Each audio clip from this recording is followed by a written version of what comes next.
Čo budeme robiť? Potrebujeme zásoby.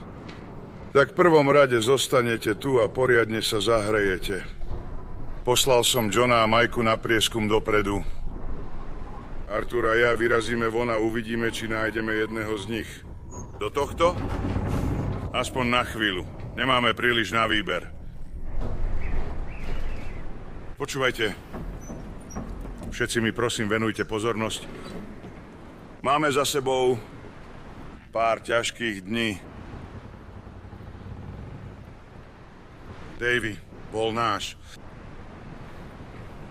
Jenny, Sean, Mac môžu byť v poriadku. Ťažko povedať.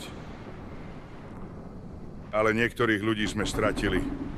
Teraz, keby som mohol hodiť sa pod zem namiesto nich, urobím to